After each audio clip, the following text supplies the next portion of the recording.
25,000 are atheists, about 24,000 are agnostics, and the other 1,000 are Jewish. The point is, I don't have a very big following. This is the United States Embassy of this country. 6 years ago, I came in here seeking asylum from the communist police. Outside these walls were 4 million communists determined to kill me. My choice was simple. I could stay in here inside the safety of your embassy, or I could go outside and attempt the biggest mass conversion in history. I chose to stay, and I have been hiding upstairs ever since. The head of this embassy is Ambassador James F. McGee. He was put in charge here by your government because of his firm grasp on world affairs. Each morning for the past 4 years, he enters this room, surveys the environment, and graces us with his clarity and wisdom. Jesus, look at all those communists! This is typical of his ability to sum up these situations brilliantly. Miss Kilroy is Ambassador McGee's bright-eyed, efficient assistant. I'm the only person in the Foreign Service to know the words to the second stanza of the Star-Spangled Banner. All of his vital memos are sent to Miss Kilroy. Miss Kilroy, take a vital memo. To all embassy personnel. Until the new building is purchased, we must find a way to make room in this tiny mansion. It was unfortunate that when the Secretary of State passed through last week, we were unable to put her up for the night.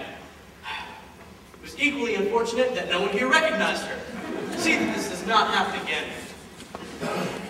And this is Ambassador McGee's other assistant. Not exactly bright-eyed, not exactly efficient. In fact, the only man in the history of the Foreign Service ever to accidentally wrap his lunch in a peace treaty. I've worked in 17 U.S. embassies, some for as long as 3 weeks. This young man has worked in this particular embassy for 6 months. That's the longest he's ever been in any one embassy. Why? Because he's pleasant, he's eager, and he's the ambassador's son. You sent for me, Dad? This is where it all starts. I bet we'll get back to my... Axel? Because of my superior record here, the leaders of my party are discussing the possibility of placing me in the upcoming gubernatorial race in the state. Dad, I think you make a wonderful governor. Your broad outlook would appeal to psychotic liberals as well as militant fascists. Something for everyone. Naturally, in my absence, this embassy must be run with the same brilliant efficiency as it is accustomed to when I'm in charge. This is a quiet little outpost. There should be no trouble. I'm going to level with you, Axel. I'm tempted to put Miss Kilroy in charge, but it would look bad for the family image. Dad, foreign service is my whole life. Give me a chance to prove myself once and for all. What can go wrong in 2 weeks? You were in Brazil for 2 weeks, and you had them importing coffee! Dad, I know how much this governorship means to you, and I'll see that this embassy remains a credit to your record. Well, the only guest we're having in the next 2 weeks is the Sultan of Bashir. Well, I'll see that the Sultan gets royal treatment. It sure will, Axel. I'm on the verge of concluding an oil deal with the Sultan that'll make me a very big man next November. Axel, most fathers start their son at the mailroom and make them work their way up to the top. I started you on top, and you worked your way to the mailroom. Now this embassy is a clean start for you, and if it's not run letter perfect, you're fired. And when your own father fires you, it's the end of the line. Goodbye. Have a nice flight, Dad.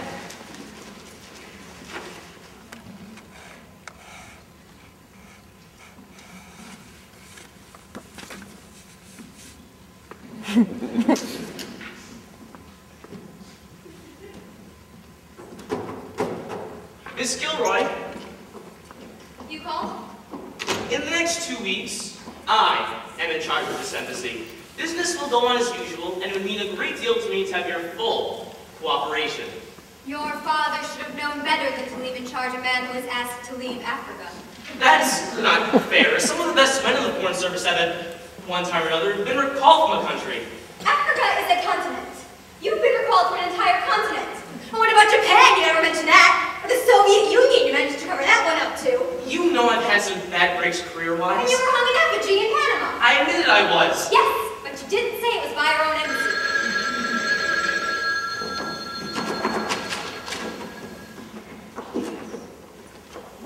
Hello? Yes, this is the American Embassy. No, Ambassador McGee is not here. He's on his way back to the United States. This is Axelby, and I'm in charge during his absence. Yep, I'm in charge. What the hell's that all about? It's the communist police. They're chasing three people with blood forest. Mr. McKee, they're running up the steps of the embassy. Better open the front door quickly.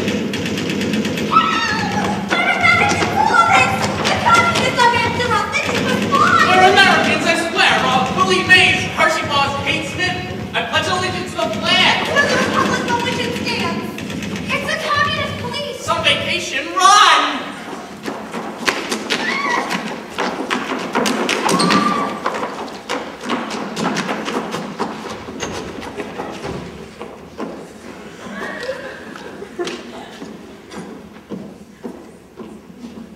Where are they? Hands on over to us. Who? What? What did they do? They were caught in the act of spying. How? They were taking pictures of a restricted area. That doesn't make them spies. They're American tourists. Didn't you see the shirt that guy was wearing? What were they taking pictures of? Missiles and rocket explorations. They have seen too much. They must die. Mr. McKee, they're setting up searchlights and machine guns around the embassy. I'm sure they didn't realize it. Look, I'll give you the film. In fact, I'll give you the whole camera. Hand them over to us, or we will drive them up and shoot them.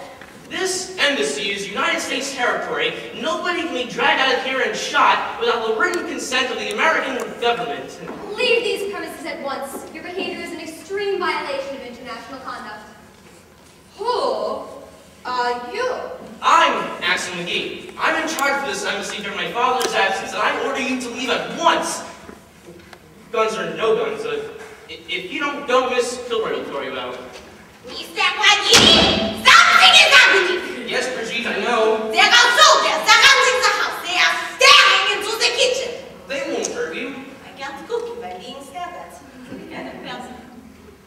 Who are you? I am personal chef to Ambassador Maggie. Family chef to the King of Now. Family chef at the White House. Family chef to the Queen of England. Before that, I did very little cooking. Don't you terrorize our help. I had a cake in the oven. Your gunshots made them fall.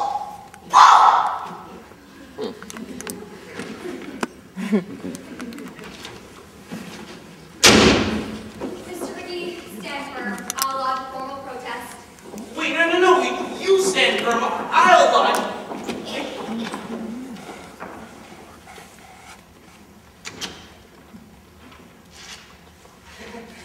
Look, you spy on us. We spy on you. Everybody knows it. Why do you pretend it's so unusual? You do spy on us? Huh? How? All the time. It's no secret. Espionage goes on between our countries every day. Why be so hypocritical about it? It does, huh? And are they spies? No. Maybe. I don't know.